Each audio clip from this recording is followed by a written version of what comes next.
The night the storm arrived, the cliff stood silent and watchful while I sat alone on the battered wooden bench, my hands trembling. The rain battered the sea in angry waves, and the wind carried whispers, echoes of everything I'd refused to hear until now. When the flash of lightning slashed through the darkness, I saw her silhouette, my sister Maya, standing at the edge with her back to me, drenched by the downpour, as though tethered to the sea by grief that risked pulling her under. It had been 3 months since Dad's sudden heart attack, a savage strike that left our home hollow and our family unmoored. Mum's laughter gone, replaced by quiet tremors. Maya withdrew into herself, her dreams collapsing into silent spirals of guilt. If I'd called him back, if I'd driven, if I'd been there.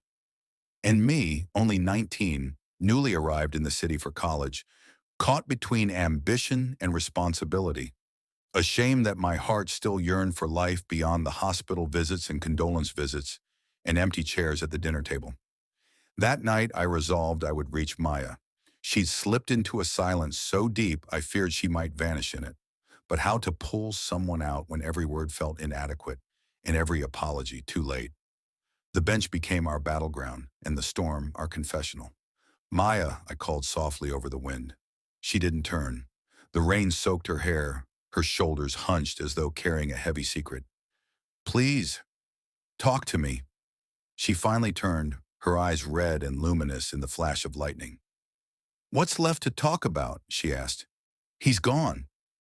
And you, your future, while I stayed behind to bury him. Her voice cracked. I didn't stop him. I couldn't stop him. Tears threatened as I sat beside her. I grasped her trembling hand, salty and cold. I know, I said, and I'm angry, not at you, but at the unfairness of it all. But angry doesn't mean hopeless. We're all broken, Maya, and being broken doesn't mean we stop living. She stared at the ocean, waves thrashing like memories we couldn't shake. How do you move on when he won't move on with us? When he just vanished? By living for him, I replied, by choosing to make this life matter. For him, for us, I paused, letting the wind carry the words. I've been scared too. I left home to study, to make something of it, and part of me was running away. But then I realized I'm running towards something now, a life that's bigger than the grief Maya's breathing slowed. She wiped her eyes and nodded faintly. The storm eased into a steady rain. For the first time in weeks, a small flicker of something, hope, sparked in her eyes. Over the next weeks, our challenge unfolded not in grand events, but in tiny, tense moments. The morning coffee Mum didn't finish, Maya's unattended messages on her phone, my canceled outings, late-night tears I pretended not to hear. I suggested we start something together. An old tradition Dad loved but we'd abandoned.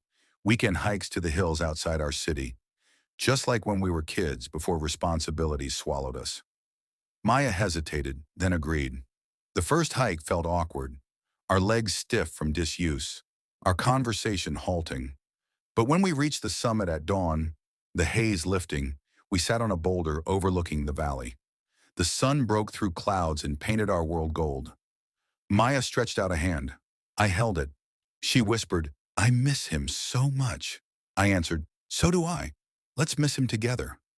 Slowly we began rebuilding. Mum joined us on hikes occasionally. Our laughter returned in fragments, not full-blown, but enough to remind us that we were alive. Maya signed up for a charity run in Dad's memory. She trained, struggled, fell, got up again. I cheered her each step of the way because I saw in her the fire that I'd feared extinguished, and she saw in me the sibling who refused to give up.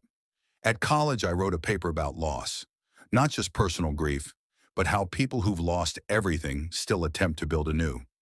In presenting it, I realized I wasn't telling someone else's story. I was telling ours. The corridor of applause after my talk felt surreal, but what felt real was the quiet pride in Dad's old armchair, the empty space in the living room that now glowed with meaning rather than absence.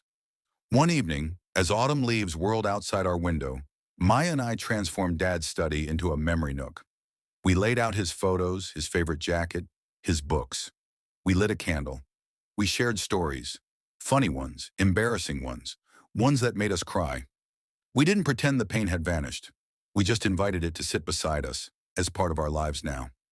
When the day of the charity run arrived, Maya stood at the starting line, nervous. I stood beside her, Mum and friends in the crowd. As they shouted, "Go!" she surged forward and I cheered. Mid-run she faltered but recovered and crossed the finish line, tears streaming, arms raised. I rushed to hug her. She whispered, "I did it! For him!" I nodded, voice thick. "You did. For you too." Walking home after the run, we passed the playground where, years ago, Dad pushed us on swings, taught us to aim for the sky. We stopped. I bought 2 ice cream cones from the vendor, the same vendor who remembered Dad's joke about strawberry being too girly. Maya laughed, soft and warm. I realized then that we had moved from surviving to living. In the months that followed, we kept hiking, we kept running, we kept remembering but no longer drowning in memory. I completed my degree and accepted a job in a field where I could help others deal with loss, because our story showed me that grief doesn't vanish, but it can transform. Maya launched a blog documenting her journey, Don't Stop Living, and it touched dozens of readers who felt the same fear, the same guilt, the same longing. On the anniversary of Dad's passing, the 3 of us lit lanterns by the sea, where I had first reached out to Maya. We released them into the night sky. The lanterns drifted upward, glowing like hopes set free. Mum whispered, "He'd be proud of both of you." Maya tilted her head and said, "We made it, Dad." That's the message I want you to carry beyond this story. Life will hit you, grate you, crack you open. You will feel alone. You will feel that the person you love most is gone forever and that the pieces are scattered. But being cracked doesn't mean you're ruined. It means you're vulnerable, and that vulnerability can be the doorway to something new. You can hold on to the memory and still choose to move forward. You can let love carry the weight of your loss, and you can live, not just survive. Because in the end, what matters isn't that the pain disappears. It's that you decide to rise from it, reach for the bench in the storm, call to the one you think has drifted away and remind them, I am here. We are still here, and we will keep going.